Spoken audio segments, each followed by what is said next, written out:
Hello everyone, this is Eric and welcome to the Advanced Topics webinar of the Biomedics Academy. Happy Friday. Today we're going to be skipping around a little bit today. We're going to discuss some contraindications for patients and some do's and don'ts. They won't all prevent you from performing the full study. And then we're going to spend some time going over just some final tips and tricks for the device that you may not be familiar with. For those of you who are attending via Zoom, I encourage you to click the Raise My Hand button in the Zoom webinar control panel. You'll be able to leave me a question, which I can address, I'll address as I get those. For those of you who are attending over Facebook, I encourage you to get in touch with us by phone at 888-889-8997 or by email to support@biomedics.com. So here is the contraindications list. If anyone would like this list with some descriptions, send us an email and I'd be happy to provide it for you. I just wanted to touch on a number of these because, again, they won't all prevent you from performing the test, full stop here. So, for example, for patients who are experiencing fistulas, you can't place a cuff over that fistula to take a pressure. Typically, that's a condition that occurs in the patient's arm. And for the arm suffering a fistula, you shouldn't take that pressure, but you can take the other data on the study and complete a reimbursable study that way. Similarly, but not identically, patients who are suffering from bypass grafts, you can place the cuff over that location. You can take a waveform in that location, but you can't take a pressure. Patients who are suffering from lymphedema, to move you over to the right-hand column here, can often be tested, but it should be avoided if the patient is currently suffering from excessive edema. We'll discuss patients who have open ulcers and sores and patients with Parkinson's in the next couple of slides here. Patients who are suffering from a post-radical mastectomy, similarly to patients suffering from the fistula, don't take a pressure on the side that the post-radical mastectomy was performed on. So, for example, if the patient had a right mastectomy, you can take a left arm pressure and get the full and complete the rest of the test. But patients who have had a bilateral mastectomy, that testing should be avoided entirely.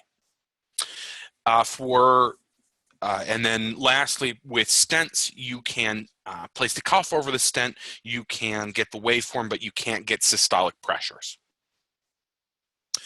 Parkinson's patients. The difficulty with testing Parkinson's patients is that the tremors in their extremities that they experience can disrupt the study. For those of you who attended the webinar, the Thursday webinar on getting high quality test data, you'll know how sensitive this test can be to motion. And so those tremors can throw a little bit of a wrench in our plans here. For most patients, you can still get a reimbursable study, a good quality study, by simply placing your hands on the patient's limb and holding it down while the test is being performed to keep it as still as possible, sort of just to neutralize that shaking that occurs. If the patient is uncomfortable with being held down during the exam, that's totally understandable. In that case, the test should be avoided. Patients who experience vertigo often find it challenging to lie flat for an extended period of time, which can cause some difficulty when the PADnet test is performed. When I get calls about testing vertigo patients, the first question I get is usually, can I perform this test in a chair so the patient's more comfortable? Unfortunately, the answer is no. If you have the patient in a chair, that's going to artificially inflate their ankle pressures, which is often going to give you some false negatives, right? It's going to mask symptoms of disease that would show up if the patient had lower arterial pressures in the ankle. The way this test is designed, the patient's head and their legs need to be at the same level, and they need to be flat at the same level. What you can do as an alternative is place the pillow underneath the patient's head and neck. That sometimes alleviates a patient's vertigo symptoms. And again, as long as you keep the head and the legs at the same level, that won't disrupt the test at all. I've also spoken to some offices that use reclining beds for the PADnet test, and I've been informed that some patients respond well to being slowly lowered into the supine position over the 5-minute resting period, say, rather than just having them lie down on the bed, full stop. With obese patients, there's sometimes a challenge in that the patient's leg may simply be too large to fit the cuff around. When I get questions on this situation, the sort of the first inclination of the technician is to use a larger cuff.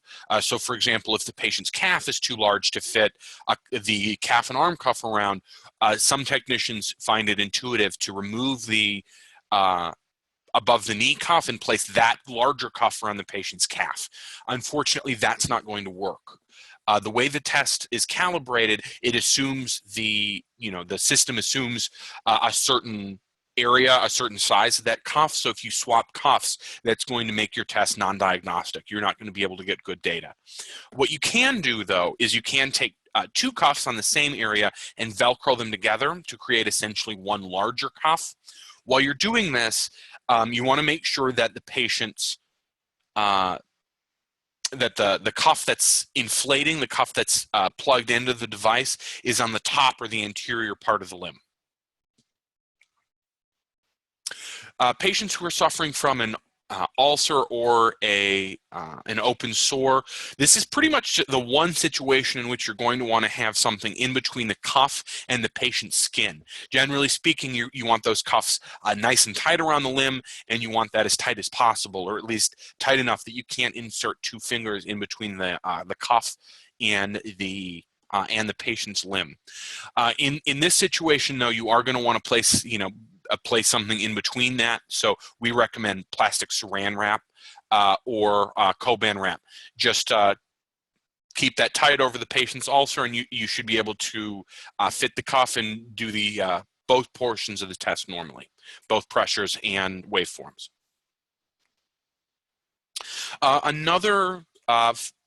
Now that we're done with the contraindications portion of the webinar, I wanted to spend a few minutes talking about some features of the PADnet device that not everyone is aware of. The first one I wanted to go over was toe cuffs. Now, the test that's typically performed with the PADnet device is the CPT code 93923, which is a complete or a full arterial study. Pressures are taken at the arms and the ankles, and then waveforms are taken at above the knee, the calf, and the ankle location. Now, you'll notice that that description I just gave you stops at the ankle. However, we do provide toe cuffs, and by default, those readings for the toe pressures and the toe waveforms are typically requested by the computer. The reason being is that we find that there's a lot of valuable diagnostic information in the toe pressures and the toe waveforms, and there's one situation in which you're definitely going to want to take them. In many diabetic patients or patients suffering from extremely high blood pressure, the pressure in the ankle may simply be too high for the system to record. The system has a maximum pressure of 200 millimeters of mercury. So if the patient's vessels are heavily calcified in the ankle, which is very common among diabetic patients, the system literally can't squeeze hard enough to evaluate the blood pressure in that location.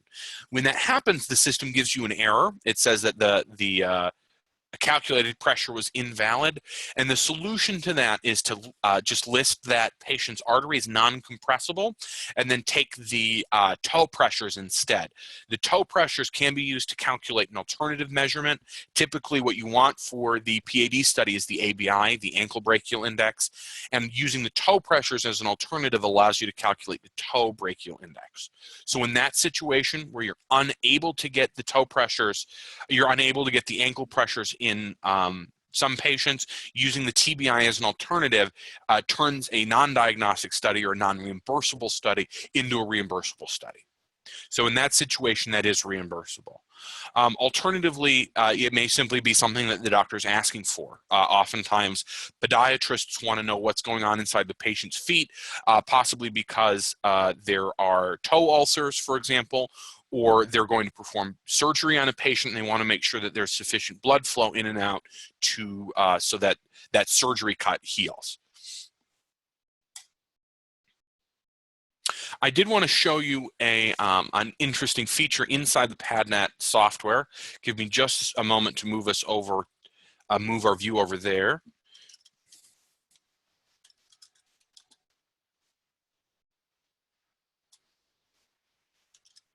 if I can remember my password. So what you're going to want to do to find this location is go up to Admin, go to Office Settings, and then go to the Test Sites tab. Now, this tab is page is a very interesting and useful one for technicians who perform the PADnet device. The system prompts you for a series of tests in sequence, right? So you can see here that we have the blood pressure in the right and left arms selected. That means that when you perform the test, the system will prompt you to take both the right arm pressure and the left arm pressure. That's true of all of these testing features, all the way down the left-hand side, all the way to the bottom until you get to venous outflow right leg and then venous outflow left leg. Those are a portion of the venous tests that are no longer performed. But the rest of these are all features of the arterial study. Typically speaking, you want, again, the pressures at the right and left arm, the waveforms at above the right and left above the knee, right and left calf, right and left ankle, and then the blood pressures at the left and right ankle as well. That's the left column running top down there. Typically, you don't take blood pressures at the above the knee and the calf locations. The limbs there are very large. They're very difficult to compress, and that makes it very difficult and painful for the patient. Additionally, those blood pressures aren't reimbursable, and there's just not a lot of diagnostic information that's gathered there that isn't already being taken in by the waveforms in those locations. Now, that being said, there may be some situations where the doctor wants those pressures just because of the patient's symptoms. If that's the case, you can turn those pressures on or afterwards turn them off in here. You can also turn on the blood pressures and the right and left, and the blood pressures and the waveforms on the patient's toes.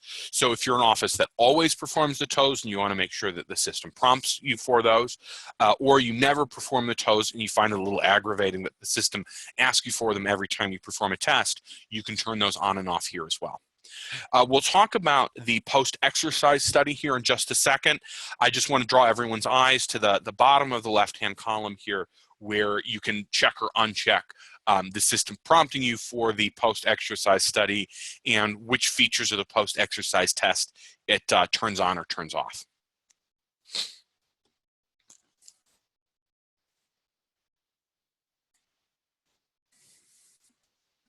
Another interesting one interesting feature that you can use with the device is you can actually screen patients for indications for PAD. You could turn these, using the office protocols that we just discussed, just set it so that you, by default, are performing a screening. For the arterial test, that's just the waveforms at the ankles. So for performing the vascular assessment protocol, you're going to have the patient come in, you're going to perform the full venous study. If you want information on performing the venous study, I'd recommend attending our Tuesday webinar. Then after you've, that takes between 5 or 6 minutes, not very long. Then you lie the patient down on the table and you perform the waveform portion of the arterial test just at the ankle. That's a very quick portion of the study, probably 2 minutes, possibly less. The doctor comes in and discusses the assessment results with the patient, whether that's a recommendation that a diabetic patient might want to invest in diabetic shoes or compression stockings, or whether they found an indication that something's abnormal and you're going to want to perform the full arterial study. For anyone who's interested in using the screening procedure to identify more patients and test more patients, I'd recommend attending the webinar on Monday. The screening procedure in this situation is reimbursable through office visit codes, evaluation and management codes for time-based coding. Abnormal waveforms can be used as a primary indication. In all states, an abnormal waveform in the ankle is a signifier that for stricture of the artery, and that will work as an indication for the test. If the patient's waveforms are abnormal, though, you'll have to use the ICD-10 code PVD, or pulmonary vascular disease unspecified, which works in all states but 3. Another test that can be performed with the device, again, I highlighted the fact that the complete arterial study, 93923, is what's typically performed with the test. This study here is 93922, the more limited study. There's not, in my experience, a lot of compelling reason to perform 93922.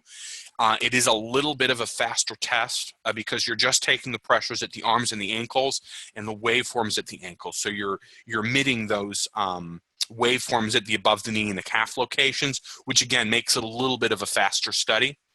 But other than that couple of minutes you're gaining, like I said, there's not a lot of compelling reasons to perform this test. It doesn't reimburse quite as well. 93923 typically reimburses between $120 and $125. And 93922 reimburses for between $75 and $90. And on top of that, you're missing a lot of valuable information about what's going on at the above the knee and the calf locations. So it is a possibility, but it's not very commonly performed. The third study that can be performed with the PADnet test is, again, a very uncommon. It's called the post-exercise study.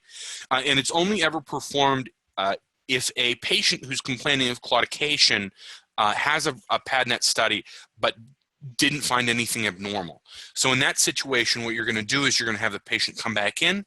You'll have that patient walk on a treadmill for about 5 minutes or until their symptoms flare up. Then you'll lie the patient down on the table and you'll perform the full study again. In some cases, that will sort of highlight abnormalities with the patient's system that didn't show up in the initial supine study, but because it's only done in situations where you're retesting patients and one of their symptoms is claudication, and you need a medical grade treadmill to accurately measure the patient's speed of walking, like it's typically not performed very often. Reimbursement for this study is about $150.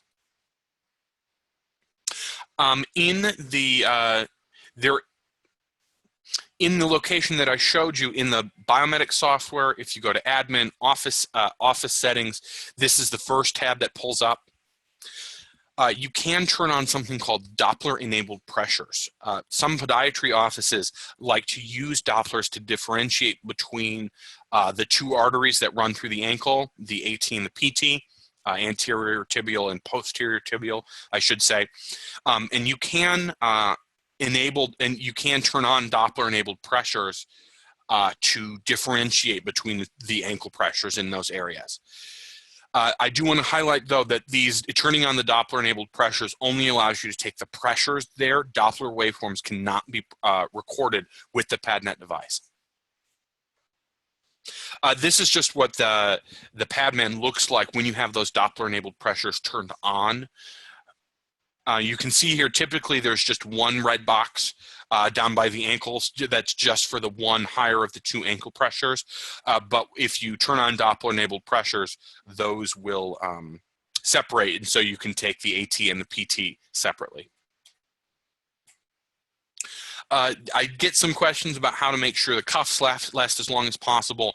My one recommendation is to keep the cuffs clean and to make sure that while you're cleaning the cuffs, you use mild soap and water and not alcohol swabs or alcohol wipes, as they can cause the cuffs to crack and dry out. Cuffs have a typical life expectancy of 3 to 5 years, depending on how often you're performing studies.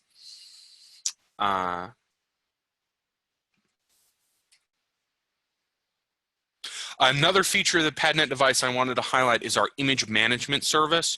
You can take a picture and attach that to a study. Most commonly it's used, some locations don't like retyping the patient's insurance information, which is understandable, and snapping a picture of the patient's insurance card like we have here is usually a little bit faster than doing that. Alternatively, some offices could use this for taking a picture of the patient's symptoms. Maybe you think there's an ulcer that looks unusual, or the patient's presenting with some odd varicose veins, some unusual hair growth, discoloration, any of those visible symptoms of the PAD or CVI. Anything that you think would be useful for diagnosing this condition for the interpreting physician. If you're interested in having your image management service set up with PADnet, just give customer service a call. We'd be happy to help. At this point, we are nearing the end of the webinar, so I did want to take a few minutes to highlight a couple of special offers through Biomedics at the moment. The first one is technologist certification. Most states and most insurance companies have a requirement that technologists performing these tests have a certification through a nationally recognized body. If you are under a PADnet contract, we are happy to help to set you up with a certification through the American College of Foot and Ankle Orthopedics Medicine, or ACFAOM. These certifications are 12 months, and they're free to all sites as long as they follow a couple of protocols here. Training for those certifications can be purchased, but more commonly it involves attending the webinars like the one that you're at today, or by reviewing our recorded webinars on our YouTube channel. After training, the technician will need to take and pass an online exam. Once they've done that, they're in sort of a provisional they're considered provisionally certified under the doctor's supervision. And during that 30-day probationary period, they'll need to take and pass, they'll need to perform 10 studies on 10 real patients in that 30-day probationary period. Once we see those 10 studies, we'll review those for quality to make sure we're performing good quality studies, and then issue you that 12-month certification. To qualify for the free recertification after 12 months, all you need to do is perform at least one PAD study a month during that 12-month period, and you'll qualify for the no-cost renewal, no problem. If you miss a month or if you fall out of compliance, all you need to do to get back in compliance is perform 5 studies the following month. Second service that I wanted to highlight is called Chart Review. We have the ability to remote in to your EMR, at your invitation, of course, and create a report based on patients who should be tested for PAD. We'll create 2 lists. One of patients that already have indications for the PAD study. That might be diabetes patients with a history of vascular complications. It may be patients who are already presenting with claudication, rest pain, ulcers around the foot or ankle, anything of that nature. And then we'll present you a second, typically much larger list of patients who are suffering from risk factors. You'll see patients over 50 with a history of diabetes, patients with a history of smoking, older patients over the age of 70, patients who have a high likelihood of having PAD but don't have an indication in their history. I'd recommend that the first list, you just test the patients immediately, and the second list, you either provide patients with a questionnaire to test their suitability for study, or have them come in for the vascular assessment protocol to discover an indication that way. If we find at least 100 patients, and I'll tell you that we always find 100 patients with these sort of chart reviews, I will provide you a free month of service at the same level you're already under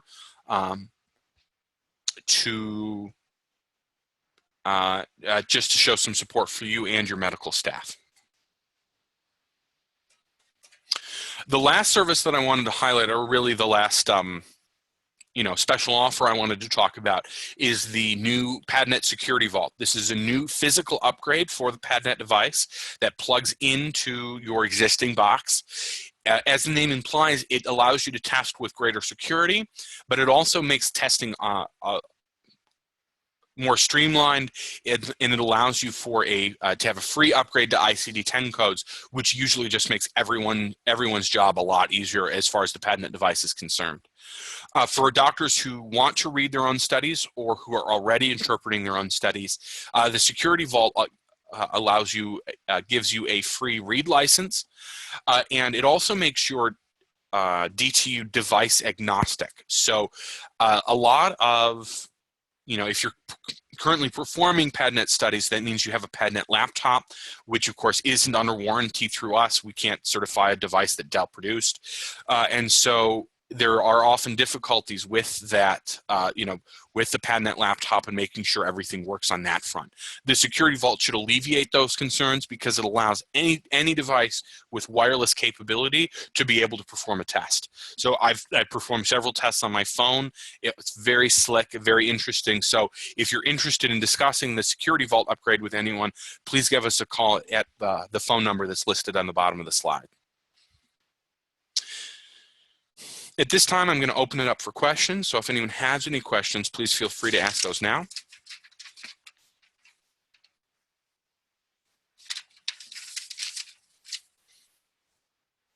Okay, I've got a couple here. The first question is from Brenda, and Brenda asks, why can you get waveforms but not systolic pressures over a graph? It's a great question, Brenda.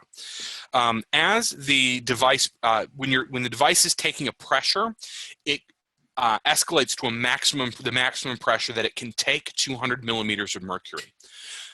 When the system's taking a waveform, though, it typically tops out at between 65 and 70 millimeters of mercury, a lot less pressure because we're just trying to evaluate the limb and not trying to occlude it and prevent blood from flowing out.